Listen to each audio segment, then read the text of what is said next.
Plenaria Inauguración e Intercesión por las Naciones. Unidos por la transformación de Iberoamérica. Conferencistas: Arnold Lenz, Darío Silva Silva. Arnold Lenz es el presidente de COICOM. Posee licenciaturas en Teología y Administración de Empresas y maestría en Comunicaciones. Ha trabajado como productor con ministerios de comunicación y ha sido pastor en diferentes países. Actualmente también se desempeña como consultor y coach para varias organizaciones y empresas. Está casado con Sigrid, tiene hijos y vive al presente en Paraguay. Darío Silva Silva, ministro del Evangelio, comunicador social y periodista. Posee varios títulos académicos y honorarios: Ministerio y Sagrada Teología, Filosofía y Religión, presidente de la Junta Directiva de Bíblicas Latinoamérica, maestro consejero de la cadena cristiana de difusión CBN. Ha sido fundador de varias instituciones, entre ellas Casa sobre la Roca, Iglesia Cristiana Integral, la cual preside actualmente.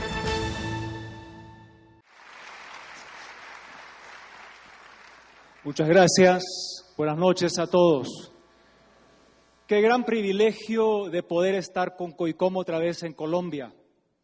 Bienvenidos coicomeros y coicomeras a esta cita coicomera, valga la redundancia. El año pasado nos reunimos en Cali unos 2.500 pastores y líderes de todo el continente y estuvimos juntos por 5 días explorando qué significaría si la iglesia sale y hace su influencia en la sociedad. ¿Qué significaría si la iglesia llega a ser sal y luz y comienza a transformar la ciudad? Pues bueno, 5 días no fueron suficientes para terminar esa obra, así que nos dimos cita otra vez aquí en Colombia, ahora aquí en Bogotá por primera vez.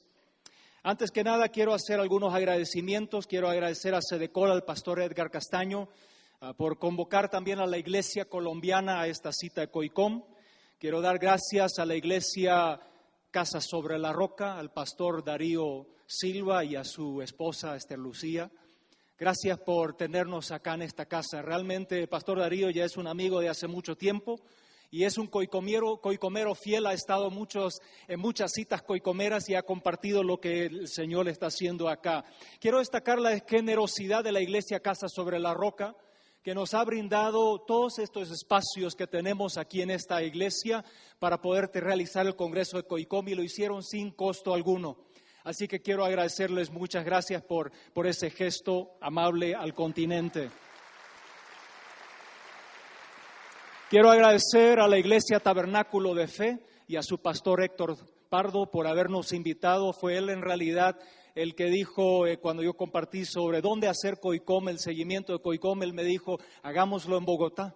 Es una buena plaza, es un buen lugar para hacerlo. Muchas gracias, pastor Héctor, por invitarnos también a estar acá. Quiero agradecer a los patrocinadores, sí, un aplauso también para el pastor Héctor Pardo y Tabernáculo de Fe. Quiero agradecer a los patrocinadores que hicieron posible que el Congreso sea gratis, escuche bien, sea gratis por primera vez en la historia de los 23 años de COICOM. Eso realmente es un hito especial y damos gracias a los patrocinadores. Siempre he dicho que en COICOM las cosas se hacen por primera vez y acá estamos experimentando algo nuevo que nunca hemos hecho antes. Quiero agradecer al staff y a los voluntarios bajo la dirección del coronel Mario Pedrosa y también el pastor Carlos Ricardo Bustos. Gracias por movilizar a un ejército de trabajo. A las radios y a los canales de televisión que están transmitiendo en este momento también la señal a través de la internet hacia el mundo. Y usted, querido coicomero y coicomera, que ha venido acá con mucha expectativa de algo que Dios quiere hacer en su vida. Préstese y apriétese el cinturón, porque en estos 3 días usted va a recibir una sacudida como nunca lo ha recibido antes. Y si la ha recibido antes, pues será una doble sacudida. La temática que hemos escogido para este COICOM es esta: la iglesia de Jesucristo fuera de las 4 paredes para activar en las esferas de influencia y así transformar nuestra sociedad. En una encuesta reciente que se hizo a nivel mundial, se preguntó esto a diferentes líderes evangélicos a nivel mundial. ¿Cuáles son los desafíos más importantes que tiene la iglesia evangélica en este día? Se nombraron varios desafíos y varios ejes, los cuales quiero presentarles rápidamente en este momento. El primer desafío que se ha identificado es este, ponga atención, es el desafío a la unidad. El tema de unidad sigue siendo una de las mayores preocupaciones de los líderes evangélicos a nivel mundial. La pregunta que se pone en toda la gente a nivel mundial es esta: ¿hasta dónde hemos llegado como evangélicos en términos de la unidad? En otras palabras, ¿estamos unidos? La palabra representación es un término difícil. Pareciera que tenemos una visión compartida de la necesidad de presentar a la iglesia evangélica al mundo. Pero la pregunta que nos tiene atareada es esta: la voz de quién representamos y quién nos representará. Y este ha sido uno de los problemas fundamentales de todos los hermanos de las diferentes denominaciones y de la fe. La desunión es un pecado. Casa dividida no permanece. Una de las oraciones más poderosas que Jesús hace es la que encontramos en Juan 17. Y sin embargo, este es uno de los pasajes menos predicados a nivel mundial. Aquí desde la plataforma de COICOM vamos a impulsar incansablemente la unidad del cuerpo de Cristo. Y lo vamos a machacar y lo vamos a golpear hasta que todo el mundo entienda que la unidad es número uno en el cuerpo, en el reino de Dios. Yo quiero destacar a propósito la unidad que ha habido entre dos iglesias para poder gestar este congreso, la de Casa sobre la Roca y la del Tabernáculo de Fe, que se unieron para que podamos tener este cuerpo unido de Jesucristo en esta cita de COICOM. Un fuerte aplauso para ellos. Sí, la unidad en medio de la diversidad es posible. ¿Cuántos lo creen? Sí. El segundo desafío mencionado es el desafío del mensaje. El mensaje dulce y encantador del evangelio de la prosperidad sigue siendo un problema para la iglesia evangélica. Aquí en COICOM tendrás momentos iguales como los discípulos en el monte de transfiguración y dirás gloria y aleluya. Y eso está bueno. Pero la última vez que yo leí el libro de los Hechos, yo me encontré que los apóstoles y los discípulos donde iban, la gente se alborotaba, se escandalizaba. Y el evangelio de Jesucristo no siempre fue miel para el paladar y música a los oídos. ¿Sabe? Nuestra oración en COICOM es aquí que te alborotes. Dile al que está a la par, alborótate. Escandalízate. ¿Sabes por qué? Porque Jesús es escandaloso. En estos 3 días tiene que haber momentos cuando tú digas, un momento, yo nunca escuché eso todavía, déjame pensarlo. Y es precisamente lo que quisiéramos lograr, porque aquí habrán oradores que te incomodarán, sí, te alborotarás. Porque dirán las cosas sin pelo en la lengua, así como dicen las Escrituras. Aquí es hora de parar de ser políticamente correctos con la palabra de Dios. Tenemos que entender que predicadores como Spurgeon y Tozer no escatimaron su propia vida y ellos predicaron el mensaje así como venía de la palabra de Dios. Tenemos que volver a predicar y a declarar de que hay un cielo y hay un infierno, que Jesús está en el cielo y Satanás está en el infierno. Quien le guste, no le guste, pero esa es la verdad. Es hora de detenernos de entretener a la gente.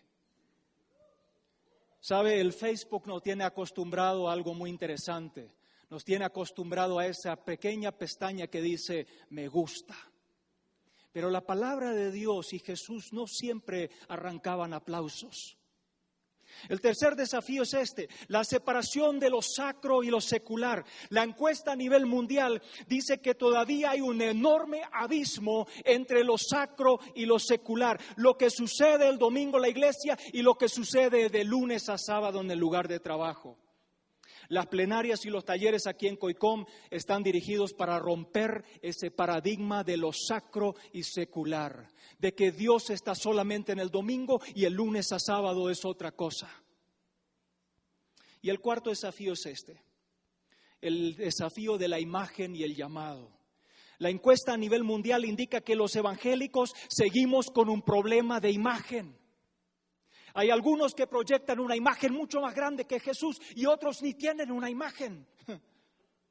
Yo quiero hacer recordatorio de unos términos que presentamos el año pasado en Cali. Los que estuvieron allá también se acordarán. Allá hablamos de un término que se llama servidazgo. Necesitamos cambiar el término de liderazgo por un término de servidazgo. Porque el liderazgo levanta la imagen de unos cuantos pocos y el servidazgo levanta la imagen de Jesús. Son estas palabras precisamente las que Jesús mencionó, las que Él quiere que nosotros cumplamos. Él dice, mas yo estoy entre vosotros como el que sirve. Es urgente que levantemos una nueva generación de siervos y siervas que estén dispuestas a un servidazgo sin títulos. ¿Cuántos dicen amén? Sí, sabe, tenemos demasiados convertidos en la iglesia, pero no suficientemente arrepentidos. Tenemos demasiados bautizados en la iglesia, pero no suficientemente transformados. Es por eso que tenemos que cambiar otro término, que es el de igle crecimiento por el de igle influenciamiento. Porque el igle crecimiento solamente se aboca a terminar, a tener un templo más grande, a meter más gente dentro de la iglesia, crecer, pero no tener mucha influencia. Tenemos muchos países en el continente latinoamericano que tienen mucha cantidad de creyentes y evangélicos, pero no tienen influencia en la sociedad. Y eso tenemos que cambiar. La iglesia de Jesucristo tiene que tener igle influenciamiento. El quinto desafío es de la tecnología. ¿Sabe? Tenemos un serio problema de que la iglesia evangélica todavía está en la edad de la piedra. Todo el mundo usa tecnología fuera de las cuatro paredes de la iglesia, pero todavía tenemos un problema de la teología con la tecnología. ¿Sabe? Estuve recientemente en una iglesia que tenía un cartel muy interesante. Antes de entrar a la iglesia del templo había un cartel que decía, aquí se prohíbe la entrada a celulares. Y afuera estaban los jóvenes chateando con el teléfono cual fumador que no puede entrar para fumar adentro. Por ello aquí en COICOM nosotros queremos presentar también temas que tienen que ver, ayudar a la iglesia a usar las herramientas que tenemos disponibles, las herramientas digitales para así ganar y impactar al mundo para Jesucristo. Y el sexto desafío, y con esto termino, es el desafío de la oración. La vida de oración personal y corporativa está en declive en Latinoamérica. La verdadera amenaza sobre la iglesia evangélica es su falta de intimidad con el Señor en oración. Por ello, desde la plataforma de COICOM impulsaremos la oración como el eje fundamental, transversal y más importante para la transformación. Esta noche, después del mensaje del pastor Darío Silva, vamos a tener un periodo de intercesión y de oración por el continente. Queremos pasar un momento juntos acá como sesión de COICOM, como iglesias de Jesucristo para orar e interceder por nuestro amado continente latinoamericano. En esta versión del Congreso de COICOM tendremos un programa con 15 participantes o participantes de 15 países. Tendremos 40 oradores que han venido para explicarles de la parte de la palabra de Dios lo que tenemos que hacer para buscar transformación. Tendremos 55 sesiones de cursos, talleres y plenarias y en total serán más de 90 horas de capacitación y entrenamiento. ¿Sabe? Nuestro anhelo de parte de COICOM es que tú salgas aquí con nuevas fuerzas. Estoy seguro que aquí de todos los participantes que ha venido del continente hay más que uno que habrá dicho yo quiero tirar la toalla. Nosotros queremos ayudarte para que la tengas y la retengas. Queremos que tengas nuevas fuerzas, nueva visión, nuevas ideas, nuevos sueños, nuevo llamado, pero sobre todo una nueva unción del Espíritu Santo. Y hacemos todo esto, y este es nuestro versículo lema. Efesios 4, 12 al 13. Dice, a fin de capacitar al pueblo de Dios para la obra de servicio, para edificar el cuerpo de Cristo. Y de este modo todos llegaremos a la unidad de la fe y del conocimiento del Hijo de Dios. Dios bendiga este congreso de COICOM. Dios bendiga tu vida, tu ministerio, tu familia. Dios bendiga a Colombia, Dios bendiga a nuestra América Latina. Amén.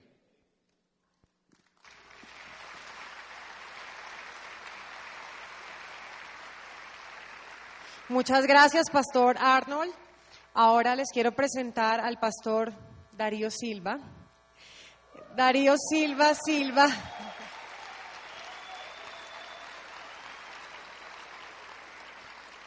Buenas noches, Pastor. Hola. ¿Está prendido esto?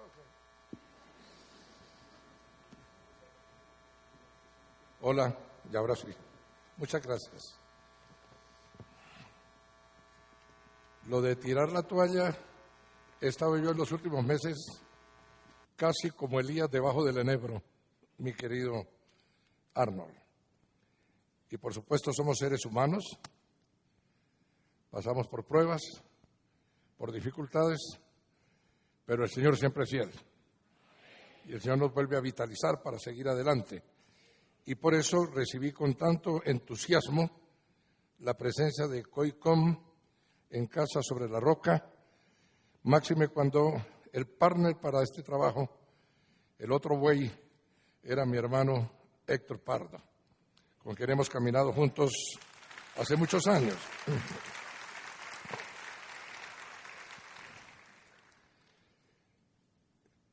Para nuestra iglesia, sobra decirlo, es una honra, es un inmenso honor, es un gusto muy grande y un privilegio servir de sede a COICOM después de la ampliación que hicimos a nuestro templo, porque ya no cabíamos más donde estábamos, y cuando nos aproximamos a cumplir 28 años de existencia. La iglesia surgió porque cuando pasé de los medios de comunicación y del intento o al borde del suicidio a ser un siervo de Dios, a mí el Señor me dijo, no quiero más religiones muertas y aburridas que a nadie salvan y a nadie regeneran. El cristianismo es un lifestyle, una manera de ser y de vivir. Es oír la palabra de Dios y llevarla a la práctica, exactamente edificar la casa sobre la roca. Y comenzamos en una época difícil para el mundo y difícil para nuestro país, y aquí seguimos adelante. Unidos por la transformación de Iberoamérica, me hace pensar muchas cosas. No voy a dar un mensaje teológico ni doctrinario, simplemente voy a utilizar mis dones de comunicador social y periodista para hacer un diagnóstico de lo que está pasando, especialmente en Colombia, pero también en el mundo, a fin de que los conferencistas, que son tan importantes todos, gente de primer nivel en el mundo, tomen nota y nos ayuden con lo que nos van a enseñar el camino para sortear las dificultades que estamos atravesando en la actualidad. Antes de subir al altar me puse a mirar la Biblia y encontré algo que les voy a leer. Como dice San Pablo, perdónenme un poco de locura. Mi vida ha sido un continuo ir y venir de un sitio a otro, en peligros de ríos, peligros de bandidos, peligros de parte de mis compatriotas, peligros a manos de los gentiles, peligros en la ciudad, peligros en el campo, peligros en el mar, peligros de parte de falsos hermanos. He pasado muchos trabajos y fatigas y muchas veces me he quedado sin dormir. He sufrido hambre y sed y muchas veces me he quedado en ayunas. He sufrido frío y desnudez y como si fuera poco, cada día pesa sobre mí la preocupación por todas las iglesias. Pero antes de transmitirles las cosas que anoté, más bien rápidamente, voy a pedir a todos los que están aquí presentes, en Casa Roca siempre los miércoles tenemos un servicio y tomamos una ofrenda. Creo que la debemos hacer ahora y no al final, como siempre se acostumbra. Así que por favor los sugieres, recorran el templo y recogemos una ofrenda especial. Amén, iglesia. Seamos generosos. A propósito de ofrenda, siempre recuerdo lo que dice mi amigo y consiervo José Ordóñez, quien además tiene un tremendo sentido del humor. Él dice que cuando van a dar la ofrenda recuerden siempre Primera de Pambelé 1:1. Pambelé es un boxeador colombiano del pasado. Primera de Pambelé 1:1 es mejor dar que recibir. Permítanme orar. Padre, te damos gracias por la oportunidad que tú nos brindas de entregar una pequeña, una ínfima cantidad de dinero para tu obra. Gracias porque sabemos que tú la recibes como lo que es, algo que nace de nuestro corazón. Gracias porque el dinero es tuyo y solo te devolvemos lo que te pertenece. Pero gracias también porque tu palabra dice que todo el que es fiel en el diezmo y en la ofrenda recibirá de ti todo lo que necesita para su vida y podrá alcanzar también prosperidad. Gracias que nunca falta lo necesario en nuestras vidas. Gracias porque este dinero tú lo multiplicarás como lo sabes hacer. Gracias, Señor, por los bienes materiales que estén a tu servicio y al servicio de tu pueblo. En Cristo Jesús. Amén. Y amén. Bien. Esperemos que se recoja entonces la ofrenda. Ya no voy a llamar la alabanza porque no alcanzamos a hacer tanta parafernalia.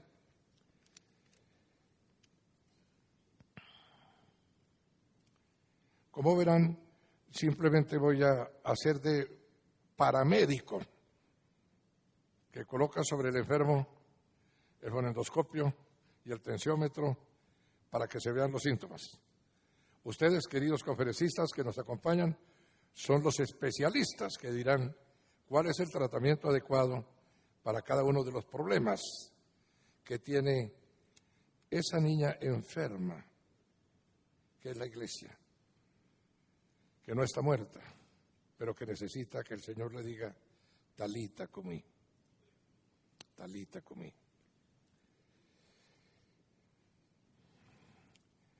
La iglesia del siglo XXI, lo comenté en mi libro El reto de Dios, en la hipermodernidad, se ha convertido en un imperio de la extravagancia. Hemos visto, por ejemplo, ciertos estilos de iglesia, la iglesia como pasarela. La iglesia como pasarela es que si nos imaginamos que la novia del Cordero de Dios es una reina de belleza que mide 90, 60, 90 y desfila en la pasarela del showroom recibiendo los aplausos del público. La novia del Cordero es una sin mancha y sin contaminación. Hay una especie de iglesia también como circo, espectáculo de masas histriónico, que inclusive convierte expresiones del Espíritu Santo legítimas en espectáculos que sacan corriendo a los demás. A veces parecen ritos que se dedican al rey Momo en la antigua Roma en los días de carnaval. Hay la iglesia como banco. Le enseñan a la gente que deposite cumplidamente sus diezmos y que va a recibir una tarjeta American Express o Visa, que no es sino meterla en el cajero para que mande abundantemente lo que necesitamos. No soy teólogo de la prosperidad, pero tampoco teólogo de la miseria.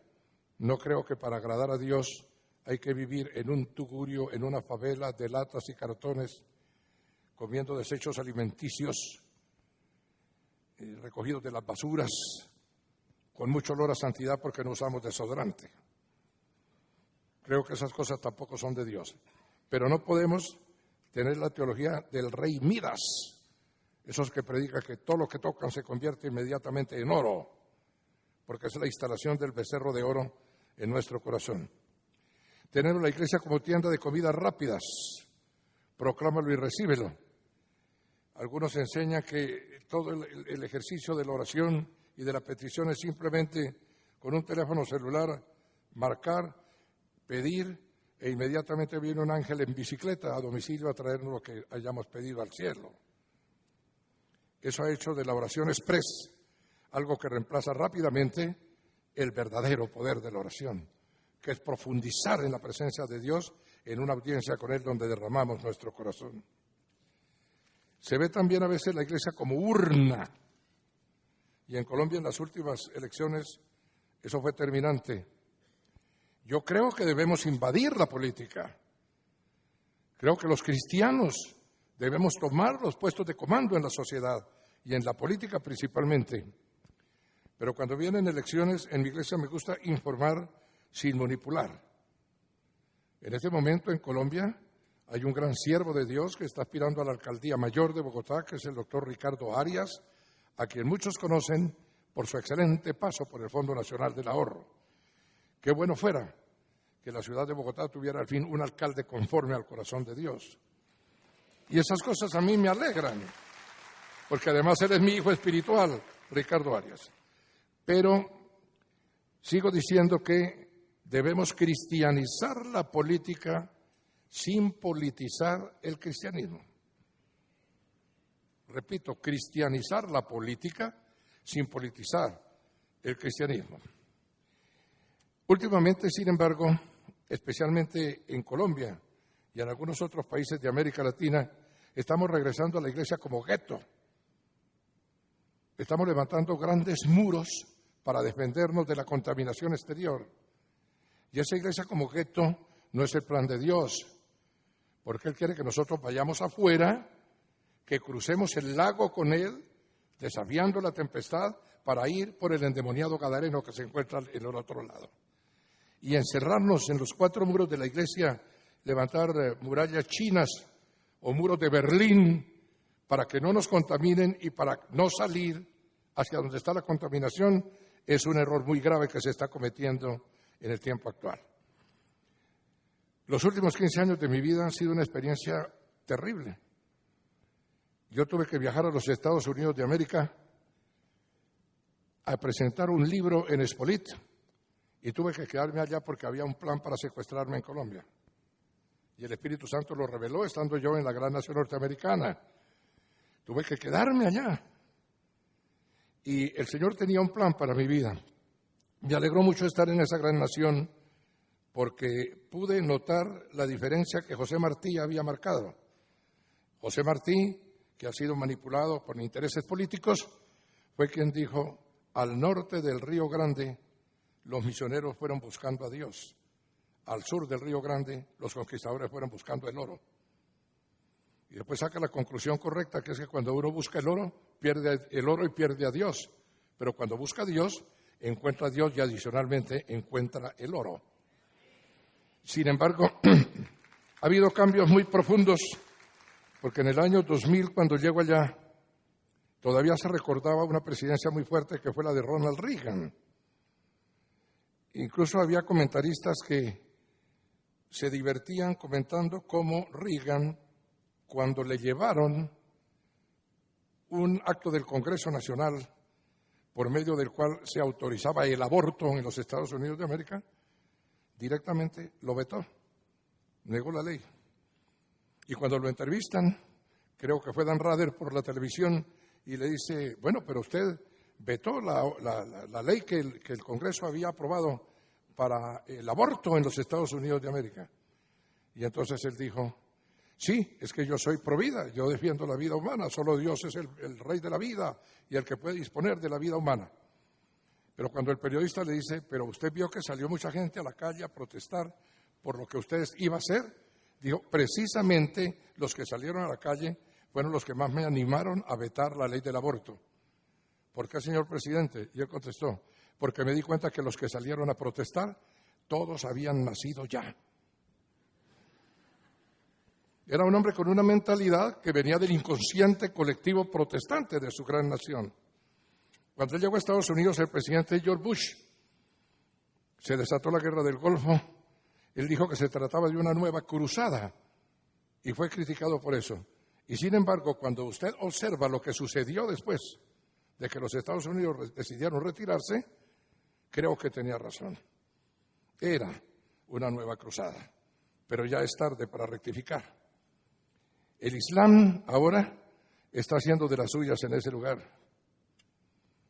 Ahora, en aquella época empezó a discutirse el matrimonio igualitario de homosexuales y de parejas heterosexuales. Y en una entrevista dijo el propio Bush Eso jamás lo aceptaré. El matrimonio es entre un hombre y una mujer.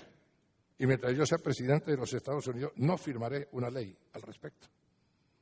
Poco tiempo después supimos cómo hubo tanto sufrimiento con esto de la guerra y llega Barack Obama a la presidencia de los Estados Unidos y todo cambió. Al principio yo me alegré porque la lucha de los afros en Estados Unidos había llegado a un término feliz. Porque este hombre proclamaba a Jesucristo de alguna manera, aunque con una teología más bien de carácter liberal.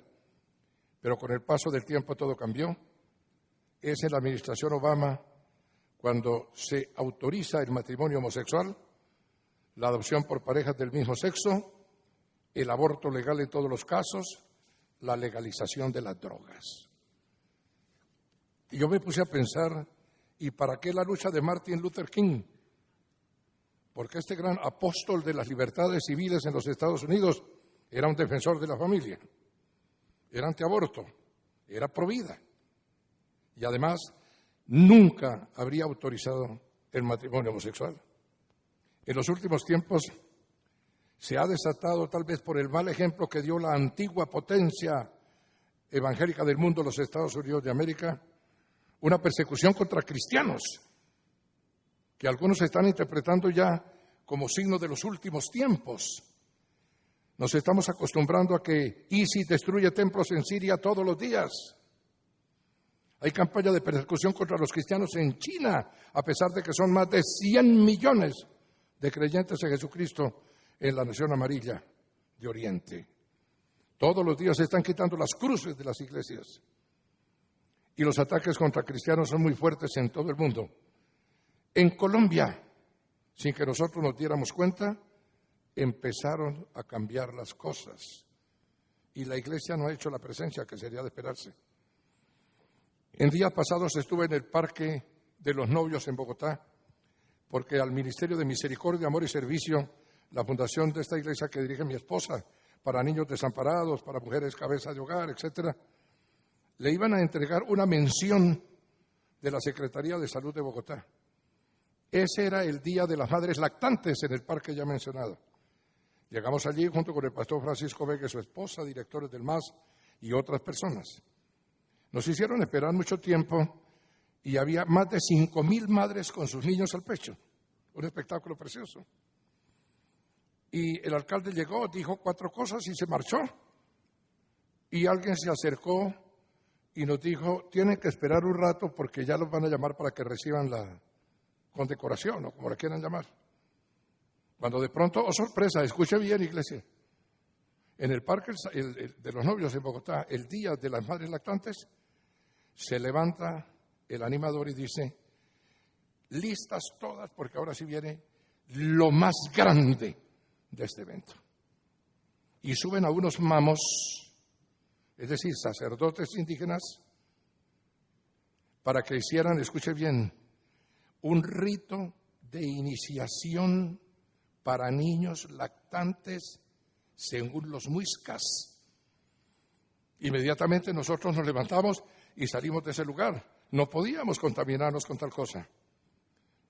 Otras señoras del MAS se quedaron allí, pero se retiraron fuera del parque para regresar inmediatamente a recibir la condecoración.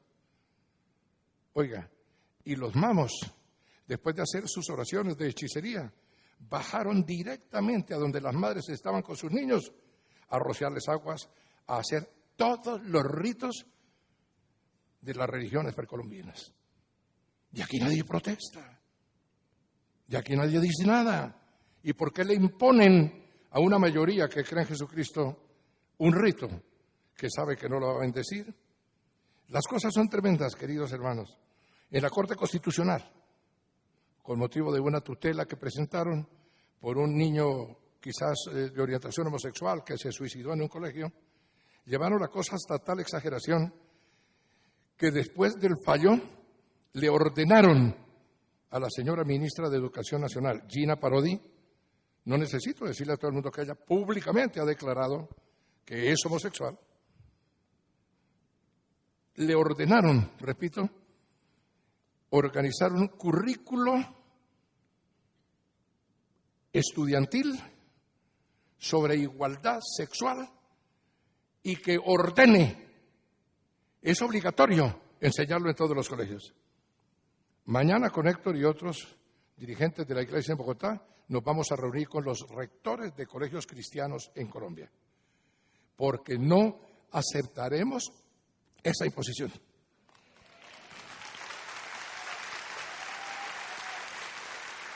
Porque observe bien, la Ley de Libertad Religiosa, la 133, dice que las iglesias tienen derecho a organizar institutos de enseñanza a todos los niveles para impartir educación sobre sus propios principios y valores.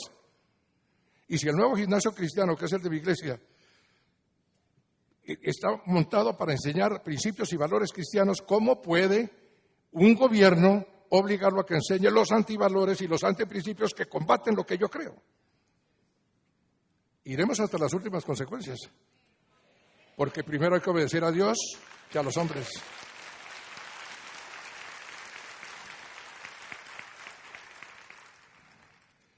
Bueno, pero hay reacciones.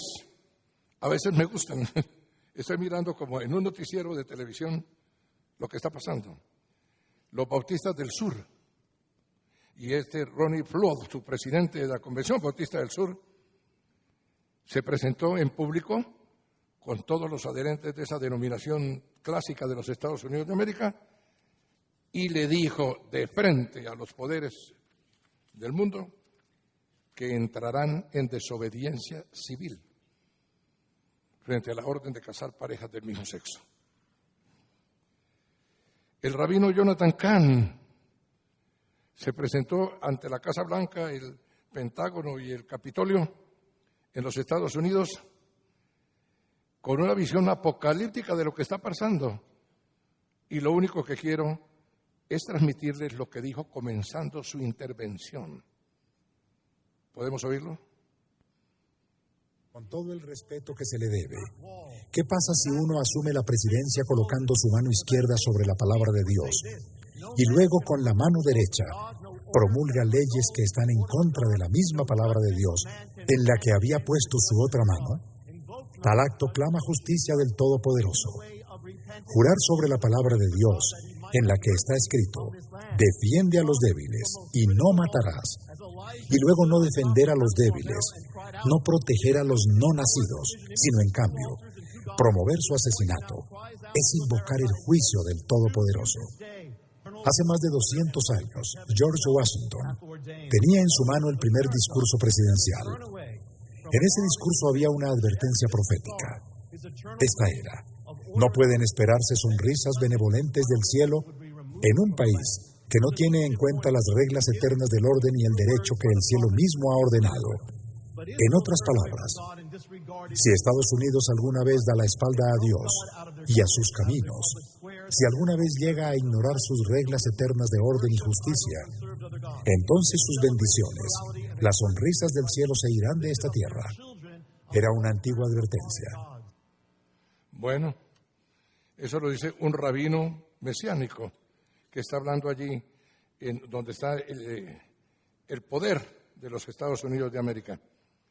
Por todas estas cosas, y duele decirlo porque yo he amado a esa nación que me acogió de muy buena manera, con una hospitalidad extraordinaria, hay quienes están diciendo que van a revisar su escatología, porque al parecer el Imperio Romano restaurado no está en Europa, sino en los Estados Unidos de América. ¿Quién lo creyera? Bueno, pero esta mañana, precisamente mi hermana Gloria de Vega me envió un documento que yo les voy a leer. Desde Buenos Aires fue enviado esto. La Asociación Pensamiento Penal y Asociación por los Derechos Civiles se encuentran abocadas a una campaña nacional destinada al retiro de los símbolos religiosos de las salas de audiencia de los tribunales, invocando la neutralidad religiosa de Estado. El juez Luis María Risti, a quien vamos a ver allí, integrante del top 30 de la capital federal, dio esta respuesta. Acuso recibo de su nota y de la del doctor Anandia. Mi respuesta a vuestra pretensión es la siguiente: no voy a descolgar la cruz. Tampoco voy a disponer que otro lo haga porque creo en Dios y porque tengo reverencia por la cruz de Cristo, el inocente crucificado por los hombres y el más inocente de los condenados, que representa además la fe mayoritaria y la identidad de nuestro pueblo. Porque la cruz no ofende a nadie, sea o no creyente, ni nadie puede sentirse agredido, inquieto, molesto y mero discriminado por su presencia. Porque contrariamente a lo que ustedes suponen o creen, la presencia de la cruz es símbolo de piedad, de consuelo y de misericordia. Es símbolo de que quienes se desempeñan frente a ella tienen temor de Dios y por ello mismo inspiran más confianza en que actuarán de acuerdo a la justicia y a la verdad, con buena voluntad y con la máxima imparcialidad. Sigue diciendo el juez Ricci, porque finalmente la libertad religiosa que ustedes dicen pregonar y defender es precisamente para que quienes quieran hacerlo cuelguen, lleven o exhiban la cruz y no para que ustedes nos obliguen a quitarla, ocultarla o disimularla. ¿Libertad religiosa y no nos dejan usar nuestros símbolos? Soy consciente, no obstante, de que ustedes están embarcados en una triste misión en la que muy probablemente lograrán los fines que los desvelan, tal vez porque la cruz es incompatible con este mundo en el que se confunde el bien con el mal, en el que se privilegian supuestos derechos de la mujer a costa del derecho a la vida de los niños, en el que impera la deslealtad, la mentira, la corrupción, en el que ya no interesa la protección de la familia y de la infancia y se las suponen independientes de la protección del matrimonio. En fin, la cruz parece no tener más lugar en una nación desolada, ciega y sorda a las leyes eternas que no son de hoy ni de ayer, que huyen de la verdad y de la belleza y que se empeñan en ignorar y abandonar a Cristo. Pero Cristo no nos abandonará, aun cuando ustedes repudien y quiten su cruz. Pueden hacer pública esta respuesta cuando quieran y ante quien quieran. Aquí estaré. Saludos a ustedes muy atentamente. Luis María Ricci. Este ejemplo no se sabe que lo haya seguido ningún funcionario en Colombia, cuando todos son absolutamente secularistas, agnósticos, ateos e incluso masones de distinta graduación.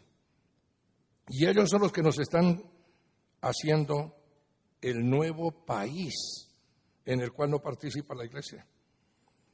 En Costa Rica, no 700,000 personas, como dice el informe, sino 1 millón salieron a las calles en la marcha por Jesús. Y Costa Rica es un país mucho más pequeño que casi todos los de América Latina, y sin embargo con un gran corazón para Cristo. Y en Colombia, para tratar de redondear esta charla entre amigos, comenzando la gran tertulia de COICOM, están sucediendo 2 cosas. Una es el proceso de paz, otra la desintegración de la familia. La Corte Suprema está con el matrimonio igualitario ya perfectamente declarado, adopción de parejas del mismo sexo, aborto, legalización de drogas. Y por supuesto, el caso de la eutanasia, que se inauguró con el padre del caricaturista Matador, a quien otro humorista le dijo, se llama Matador porque fue el matador de su padre. Hay voces, sin embargo, que merecen apoyo. Vivian Morales, senadora cristiana, está en el momento recorriendo el país para recoger 3 millones de firmas, y esto es definitivo para un referendo que diga si los colombianos están o no de acuerdo con la adopción por parejas del mismo sexo. Una encuesta que se hizo en días pasados arroja un resultado escandaloso. 82% de la población colombiana no está de acuerdo. Y entonces, ¿cómo es que unos señores cómodamente sentados en unos muebles que se han comprado con nuestros impuestos, recibiendo unos honorarios que nosotros pagamos, 9 tipos le dicen al 82% de la población lo que debe hacer sin consultarla? Pues eso es ir en contra exactamente de la democracia. La democracia que fue el gran invento de Juan Calvino, el reformador de Ginebra, porque fue Calvino el que descubrió la democracia cuando dijo, si somos iguales ante Dios, somos iguales ante el Estado. Bueno, Y hablemos de otra cosa. En la mesa de negociación de La Habana hay muchos enigmas, hay muchos problemas. Quiero advertir para quienes me malinterpretan cuando toco este tema, no soy amigo de las guerrillas. Llevo 50 años de mi vida combatiéndolas. Ellos me quisieron secuestrar. En mi iglesia se congrega un guerrillero del M-19, claro, ya retirado, que es mi hermano en la fe, un abogado muy importante, que era el encargado de acabar con mi vida. Y no lo pudo lograr. Y ahora, últimamente, he tenido unas experiencias que me parecen muy llamativas. Jamás entré en el proceso de paz en el sentido de que quisiera estar presente o participar de alguna manera. Sin embargo, el Señor hace las cosas. Y Lucho Montejo, que nos acompaña esta noche, ponte de pie un momentico, Lucho, después de que salió de la gobernación de Boyacá, donde fue declarado el mejor gobernador del país, él era un muchacho de mi grupo de oración y llevaba como 15 años sin verlo. Tuvo que irse para el Brasil porque estaban buscando su vida. Puedes sentarte. Y entonces, allá se encuentra con Martín Stendhal, un misionero norteamericano que fue secuestrado por las FARC, que duró como 6 meses debajo de un árbol en una tortura tremenda, y le dijo al Señor, si tú me salvas de este secuestro, yo le voy a compartir de Cristo a mis secuestradores. Y se dedicó a eso. Montó ese ministerio precioso que se llama Colombia para Cristo. Y se encuentra con Lucho en la frontera colombo-brasilera y se lo lleva consigo.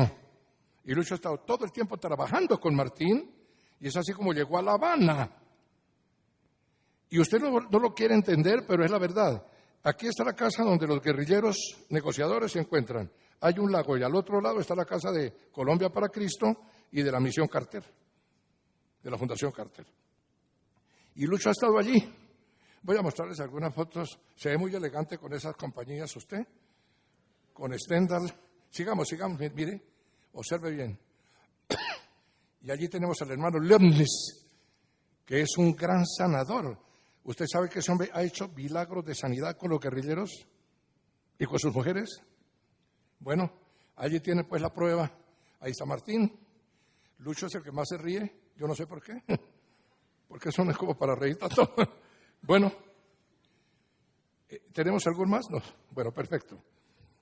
Y entonces, después de eso, nos entrevistamos con Lucho y yo le dije, pues la iglesia va a orar por ti, por lo que estás haciendo allá, porque nos parece que solo el Señor puede hacer un milagro tan grande, de llevarlo allí sin que nadie lo enviara, sin recursos de ninguna naturaleza. Yo nunca habría pensado en mandar a Lucho a estar con unos guerrilleros en La Habana, Cuba.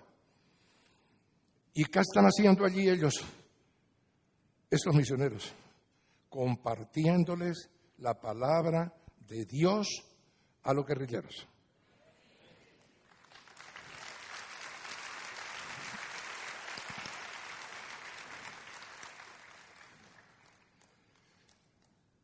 Yo estoy seguro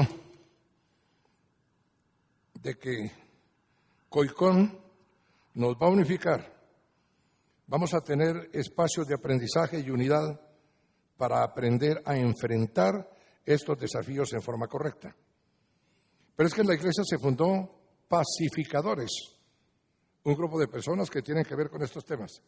Lo dirigen Alberto Pardo y su esposa Sandra, que es una médica que ha trabajado 25 años con víctimas de la violencia.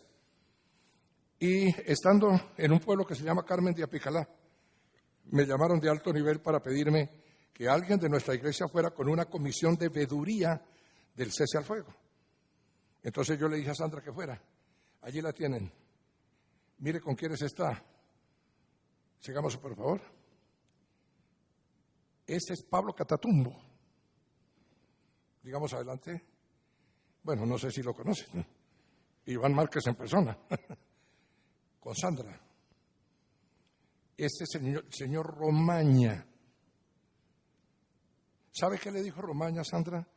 ¿Cómo me ven en las iglesias? ¿Como un monstruo? Y Sandra le dijo, yo no sé cómo lo verán. Usted hizo muchas cosas en su vida como guerrillero, pero yo sí le puedo decir cómo lo ve Dios. Dios lo ve con ojos de amor. Dios lo ve como una persona que puede sacar adelante su vida con el Evangelio. Y entonces está diciendo un eslogan que tenemos aquí, uno más por la paz. Parece mentira, pero es cierto. Sigamos mirando. Esta es la viuda de Alfonso Cano, que fue comandante supremo de las FARC. Y esta es Camila Cienfuegos, la guerrillerita, que con lágrimas en los ojos le dijo, gracias Sandrita por abrazarme. La gente lo que no sabe es que uno desde niño se metió al monte porque quería cambiar la situación de un país donde los oligarcas robaron a los pobres toda la vida. Y uno no había visto sino miseria en el campo. Y en allá nunca nadie me abrazó y nunca nadie me dijo que me amaba. Pero yo creo que con Cristo, con Dios, esto puede cambiar. Y entonces Sandra le dijo, ¿con Dios? ¿Pero ustedes no son marxistas? ¿Ustedes no son ateos? Entonces ella le dijo, pues ese es el libreto oficial. Y todos hablan de lo mismo, pero cuando viene el ruido de un helicóptero, algunos de ellos se ponen a rezar. Queridos, lo que quiero que sepan es, algo está pasando. Algo está pasando allí.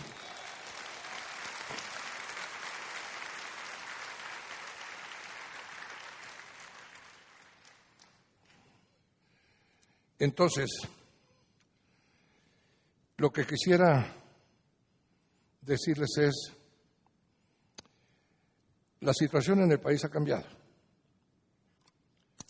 Me faltó algo. Este hombre cuando vino de allá, Lucho, me entregó este sobre. Le mandaron esta carta. Y yo no lo podía creer. Esto es papelería de las FARC-EP. Y ello dice, Reverendo Darío Silva Silva, Bogotá. Desde La Habana, donde intentamos convenir con el gobierno los términos para la finalización del conflicto social y armado, nuestro saludo cordial para usted y para todos los feligreses de la Iglesia Cristiana Integral Casa sobre la Roca. Nos sentimos muy reconocidos con la participación de Sandra Ruiz como representante de su comunidad eclesial en la veeduría del sexto cese al fuego unilateral, el cual deseamos se extienda en el tiempo hasta que se confunda con la anhelada paz. Este nuevo gesto unilateral nace de un sentimiento de humanidad que apunta a evitar nuevas victimizaciones y a propiciar con el silenciamiento de las armas el mejor ambiente para la redacción de los acuerdos. Confiamos en que sus buenos oficios contribuirán a darle larga vida al hoy hostilizado cese al fuego. Debemos preservar esta semilla que sin duda ayudará a que germine nuestra reconciliación. No queremos concluir esta nota que remitimos a través de Luis Humberto y de Martín Stendhal sin expresar nuestro aplauso a la vehemente defensa que hiciera de este proceso la senadora Vivian Morales en el debate de control político del Senado al proceso de paz. Colombia necesita la paz como el aire para respirar. Ella es el derecho síntesis, sin el cual no es posible la aplicación de ningún otro derecho. Por la Delegación de Paz de las FARC-EP, firmado de puño y letra, Iván Márquez.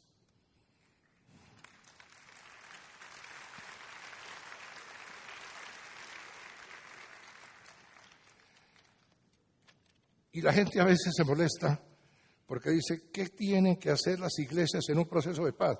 Tienen que hacerlo todo. Porque nosotros somos pacificadores. Y nosotros hablamos en nombre del príncipe de paz. En nombre de aquel que 700 años antes de su nacimiento fue profetizado por Isaías como príncipe de paz. En nombre de aquel que el día de su nacimiento envió legiones de ángeles que cantaban paz en la tierra. En el nombre de aquel que, antes de su sacrificio, les dice a sus discípulos, mi paz les dejo, la paz les doy. En el nombre de aquel que después de su resurrección se aparece a ellos y dice, shalom, es decir, paz. El que dijo, los pacificadores serán llamados hijos de Dios. Ahora, la última noticia que quiero transmitirles a ustedes es muy sencilla. Hubo un momento en que la iglesia cristiana tenía una puerta entreabierta frente a los poderes públicos. Desgraciadamente, por un fanatismo malentendido,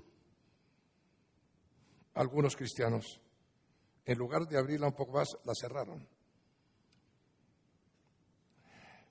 Pero yo tengo documentos que nos van a permitir reclamar cuando sea necesario ante la máxima autoridad del país, que es el presidente Santos, lo que está ocurriendo. Porque hace ya varios meses en este mismo lugar, durante algo que hicieron para celebrarme a mí 75 años de pastor y 50 de periodista, 75 años de vida de pastor, 75 años de vida, 50 de periodista y 25 de pastor. Aquí el presidente dijo algo a lo cual usted le tiene que prestar atención, porque eso no lo puede rectificar, porque está en sus propias palabras. Y algún día, cuando podamos hablar con él, le diremos, bueno, ¿y entonces qué es lo que está pasando ahora? Esto fue lo que dijo. Como usted ha estado inspirado toda su vida, Darío.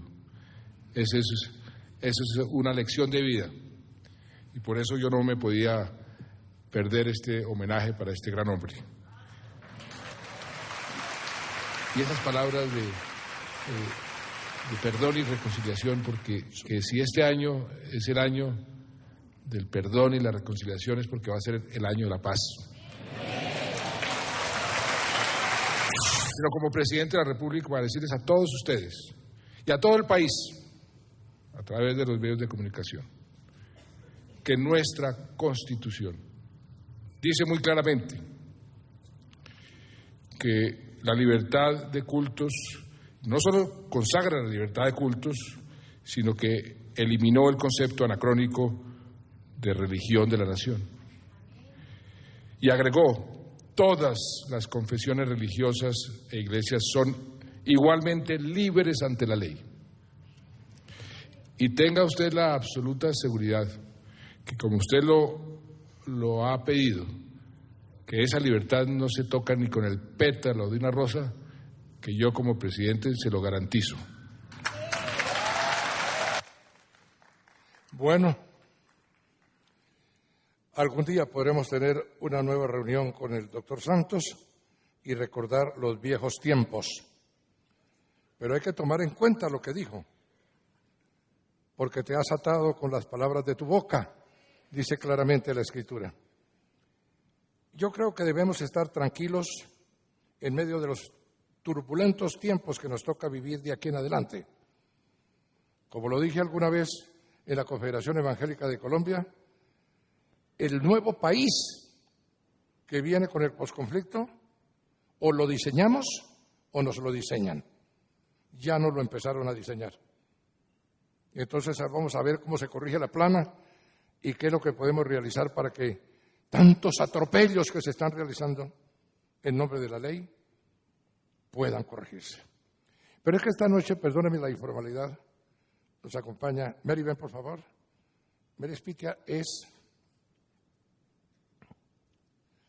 una persona a quien hemos recibido en la iglesia con mucho amor, porque mientras yo le recordaba a la gente que el apóstol San Pablo les dijo, oren por las autoridades y sométanse a ellas. Las autoridades se llamaban Claudio, Calígula y Nerón. ¿No me puedes decir que no es la verdad? Y él no dijo en ningún momento, oren por las autoridades, menos por Claudio, porque permite que su mujer haga sexo con unas compañeras. No dice, oren por las autoridades, pero menos por Calígula, que se acuesta con sus hermanitas menores, entre otras cosas. Tampoco dice, oren por las autoridades, menos por Nerón, que esta mañana estaba haciendo un show en las termas de Roma con su amante homosexual. Simplemente dijo, oren por las autoridades. Y porque los cristianos obedecieron eso de orar por las autoridades, llegó un momento Constantino, y a través de Constantino se universalizó la fe cristiana. Oremos por las autoridades. Hay confrontaciones que no tienen ningún sentido. Nosotros no le podemos exigir a la gente que piense lo mismo que pensamos nosotros. A los que no están en nuestra propia religión, en nuestro propio sistema espiritual, los debemos tener en oración constante para que el Espíritu Santo los toque y algún día conozcan la luz de la verdad. Y los actos de fanatismo no conducen a nada bueno.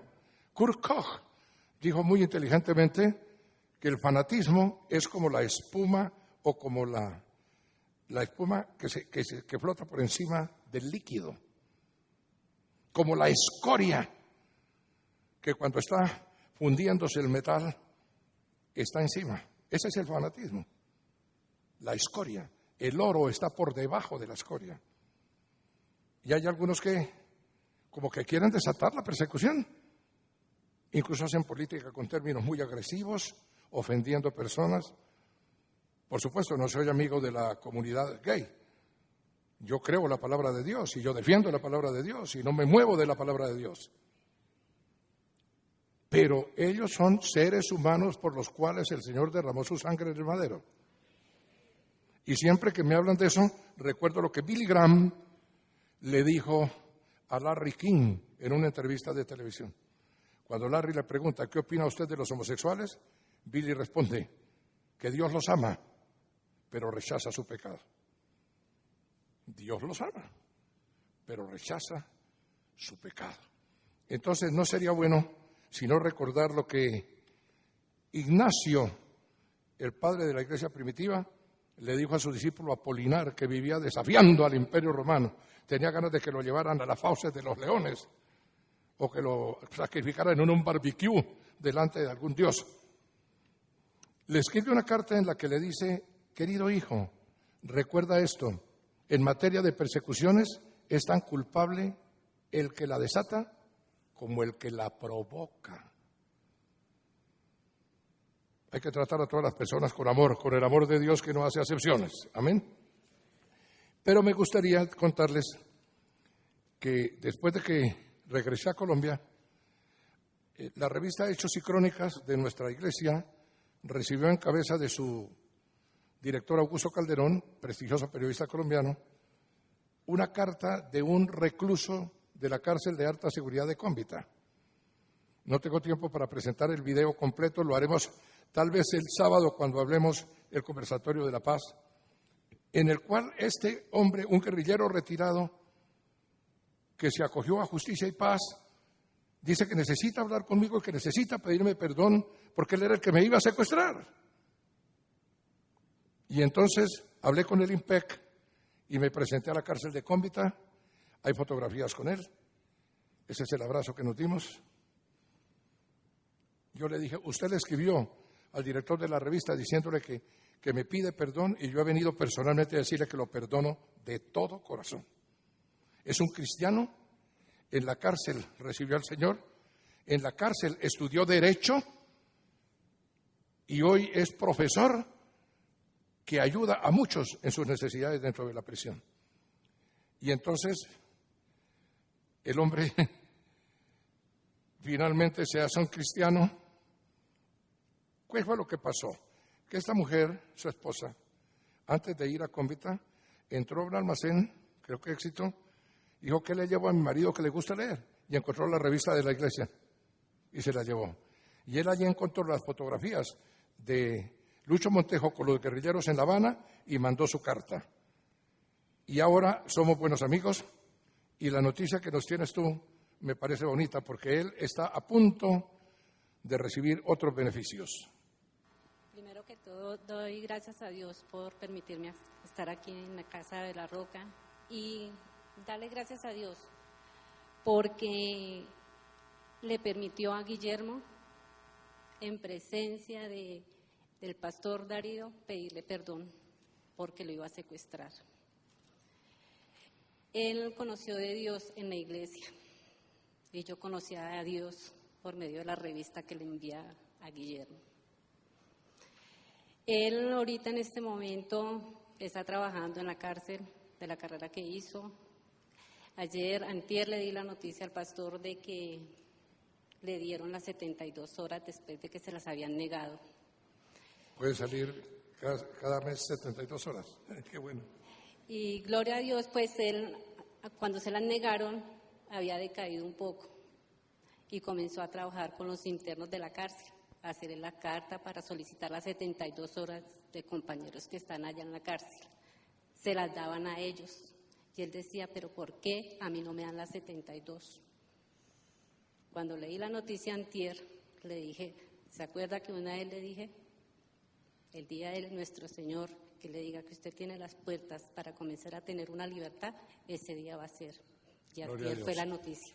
Y llamé al pastor y se lo conté. Pero dijo que las próximas 72, cuando comience, las primeras 72 horas, que es en septiembre, lo primero que va a hacer es venir a Casa Roca en todos los servicios dominicales a darle gracias al Señor.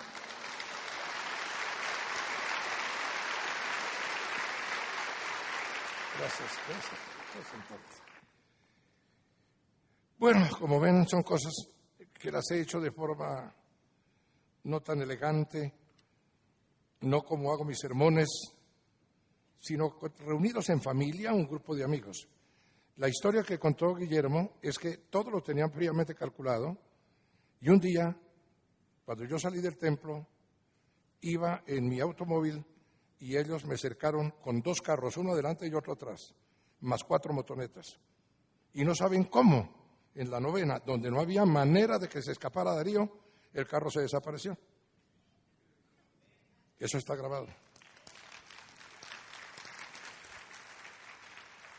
Sacando cuentas, ese domingo me fui yo con Argemiro Pulido y Guillermo Monroy, que eran pastores de esta iglesia en ese tiempo, a almorzar al pescadero en Teusaquillo. Llegamos allí y mis 2 acompañantes se quedaron abajo en el baño y yo subí solo al segundo piso, a un reservado. La niña que nos atendía cuando vino a la mesa dijo, ustedes son 4, ¿no es cierto? Le dije, no, somos 3. Dijo, no, son 4. Le dije, somos 3. Ellos 2 que se quedaron abajo en el baño y yo que subí solo la escalera. Escúchame bien. Y la niña me dice, ¿y el señor que subió con usted la escalera y le llevaba el brazo por encima, dónde está?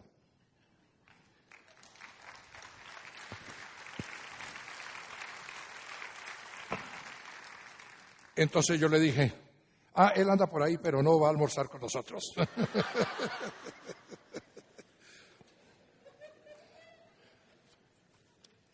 Queridos, yo tengo esperanza. Mañana se reúne el llamado grupo de los 18 de iglesias muy importantes de Bogotá y vamos a dialogar sobre estos temas porque ya es hora de que la iglesia se pronuncie, ya es hora de que hagamos algo realmente importante.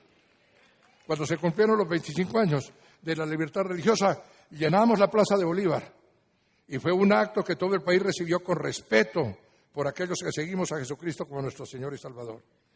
Y Colombia no tiene más esperanza sino salir de la guerra física para entrar a la guerra espiritual.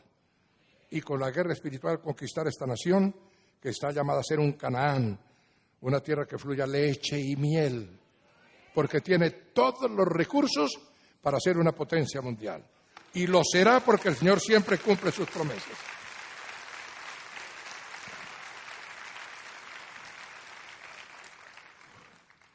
Quisiera finalizar diciéndoles, da la impresión de que estamos en la Odisea.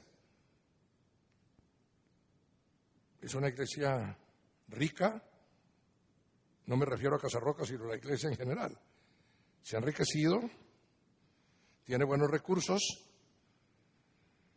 tiene buena palabra, comodidades, pero no está donde debe estar. Esa es una iglesia, la única de Apocalipsis en la cual el dueño de la casa no está adentro, sino afuera, en la puerta tocando. A ver si hay alguien inteligente que diga, abrámosle la puerta al dueño de la casa. Hoy hay muchos templos donde Jesús solamente está en la puerta.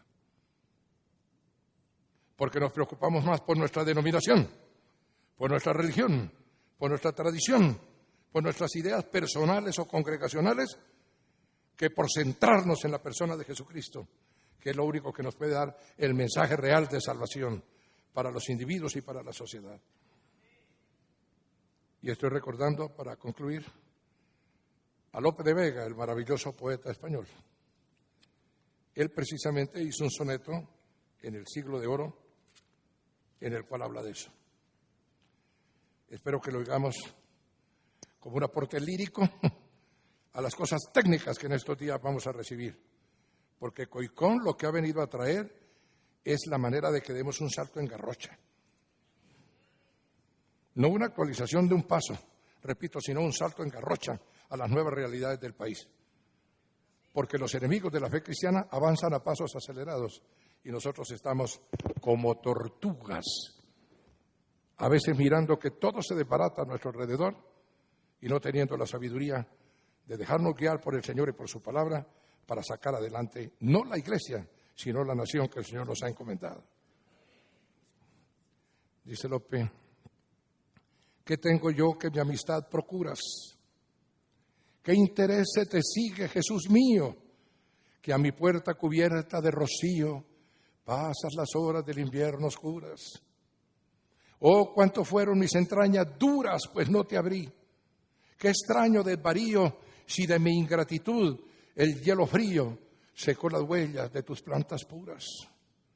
Cuántas veces el ángel me decía, hombre, asómate ahora a la ventana, verás con cuánto amor llamar porfía y cuántas hermosura soberana, mañana le abriremos, respondía, para lo mismo responder mañana.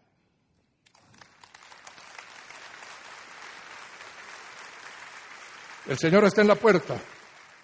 Es hora de que se la abramos y que entre a tomar posesión de lo que le pertenece, nuestras vidas y su iglesia. Y entonces habrá un ejército grande en extremo que recorrerá este país llevando la verdadera salvación, que es Jesucristo. Voy a pedirles que se coloquen un momentico de pie.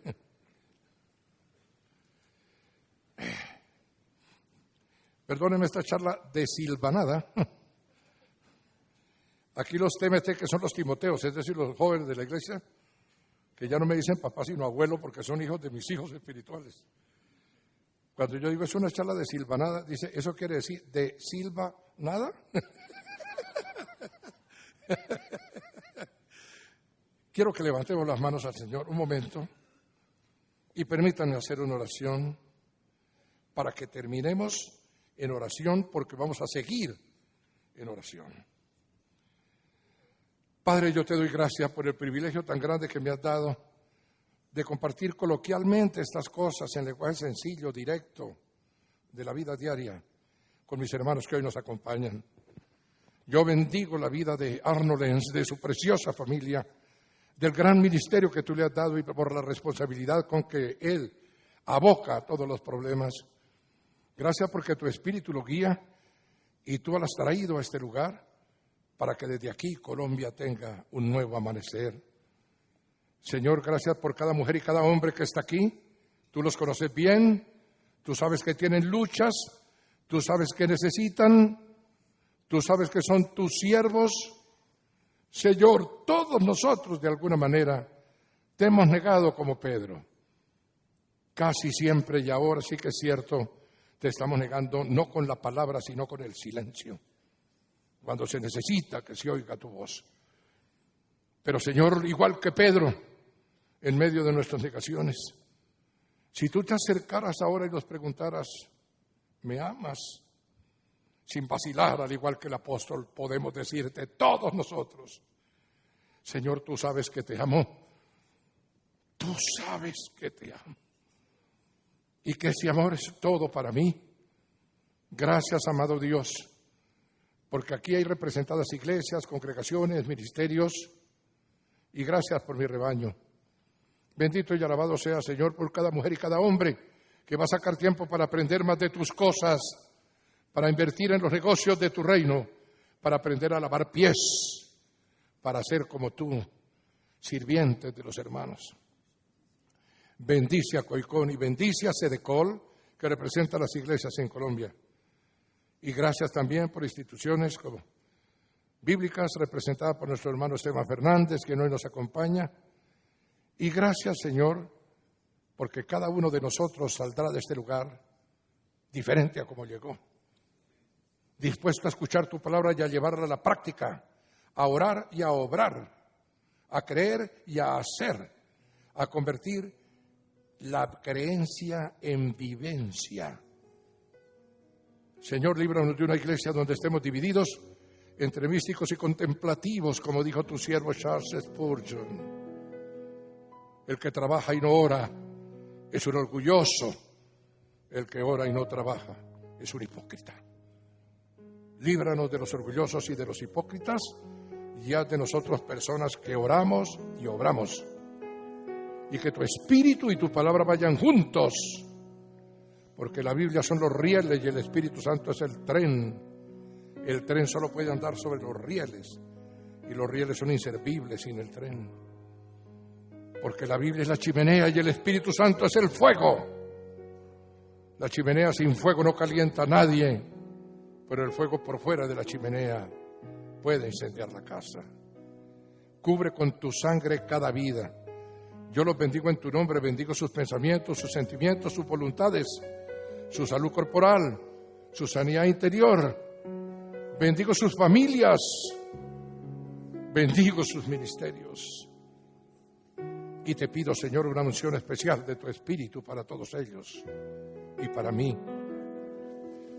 Y todo lo que hemos pedido lo recibimos a sí mismo, como lo hemos hecho, porque se ha hecho por el poder de la palabra, bajo la fe del corazón, en el nombre de aquel que es cabeza de todo principado y potestad, en el nombre de aquel que tiene todas las cosas sujetas bajo sus pies, en el nombre de aquel que en la eternidad, aleluya, en su vestidura y en su muslo tiene escrito con sangre este nombre: Rey de Reyes y Señor de Señores. En el nombre que todos nosotros servimos y amamos de corazón hasta las últimas consecuencias. En el nombre de Cristo Jesús. Amén y amén. Gracias por su paciencia.